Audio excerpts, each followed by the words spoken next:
Welcome to a LEGO Star Wars review. It is the 2017 Advent calendar that was launched, as you can guess, in September of 2017, ending its run in December like usual, and now would be on the aftermarket. And so that is where I purchased this. I'm having fun collecting all of the Star Wars Advent calendars.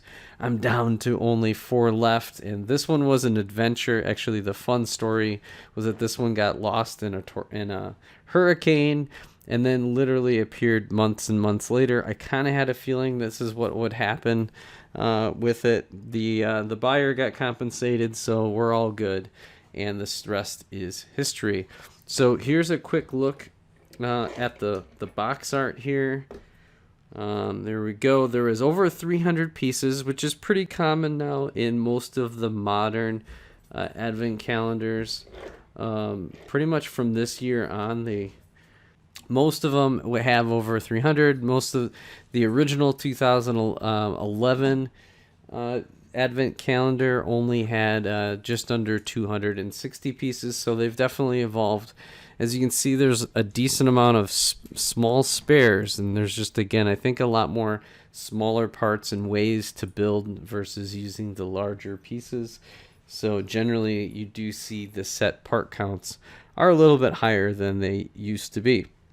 Again, this set was originally $40 US, which is standard up until this last year. We finally did a price increase. And again, I think it's warranted as long as they keep the part count high and as long as they keep putting in good figures, which is kind of, I would say, the key feature for the 2017 Advent calendar was really the strength in the figures. I really can't say anything really bad about the figures that were picked out, which will go day by day here in just a moment. And again, I would say on the aftermarket, this one's slowly kind of creeping up there. You do see it available on whether it's eBay, Mercari, I'm sure Whatnot, and some of the other platforms. Generally speaking, if it's in with the box and everything like I purchased it, you're looking at anywhere from $35 to $45. New in box, you're looking at probably more, kind of maxes out in that $50 to $60 range. You don't see too many Advent calendars past $50 or $60. Although over time, who knows what's going to happen.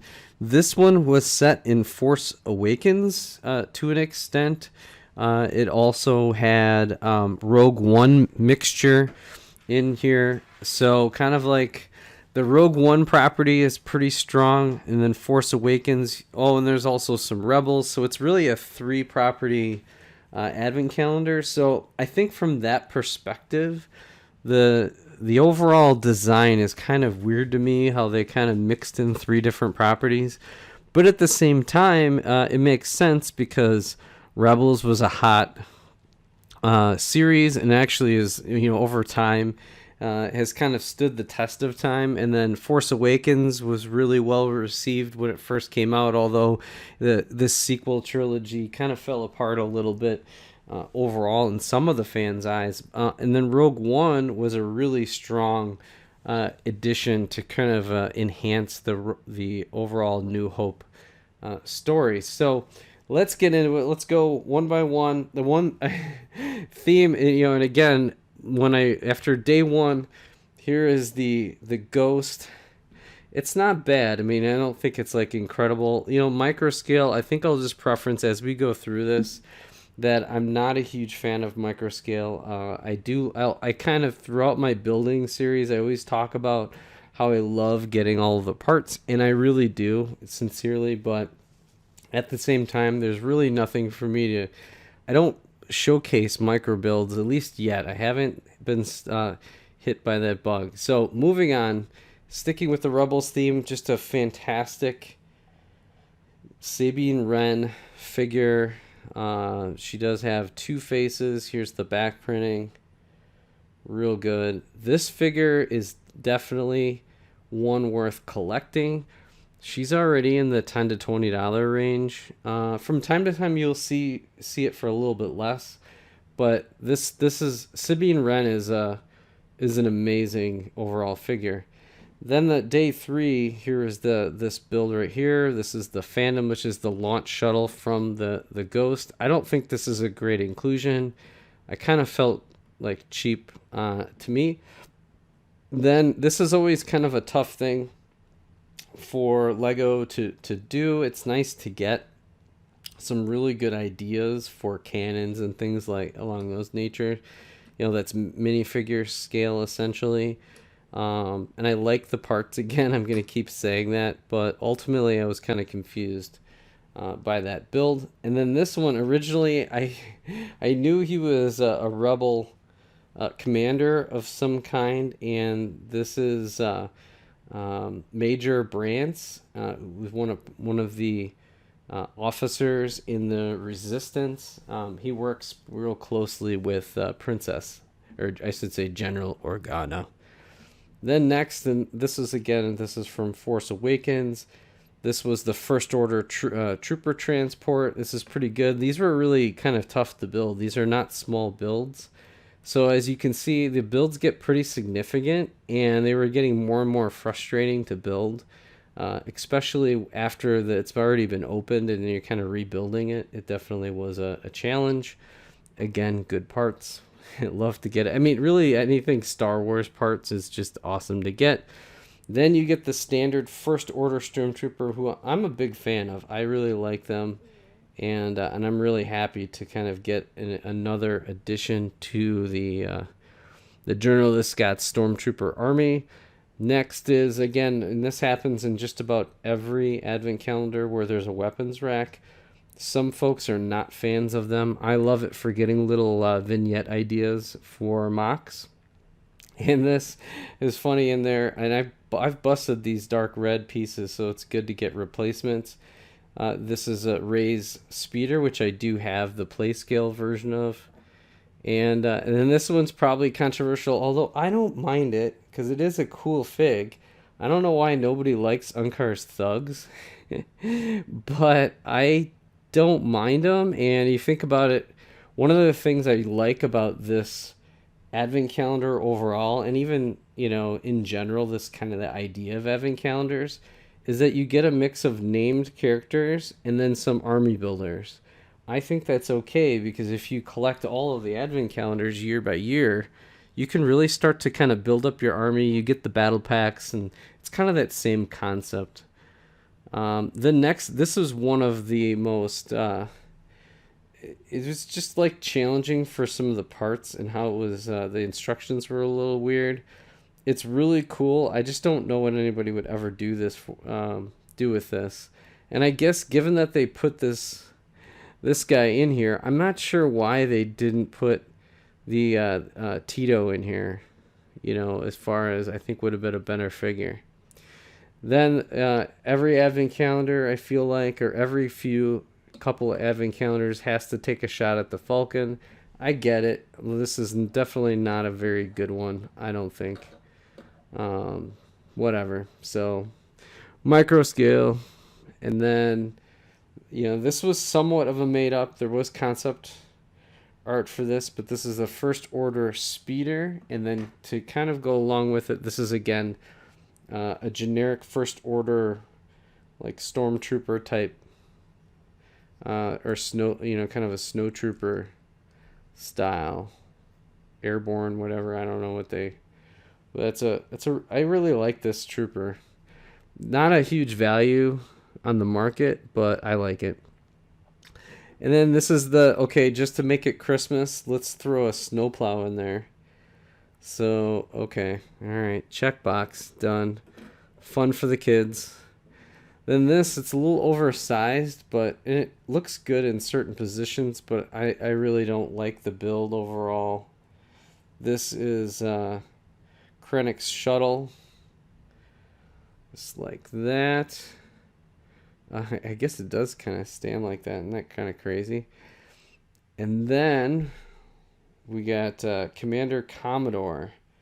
This is another named figure, which is just absolutely phenomenal to get him. So now we have three named characters that are nice side characters that are probably would have been expensive on their own.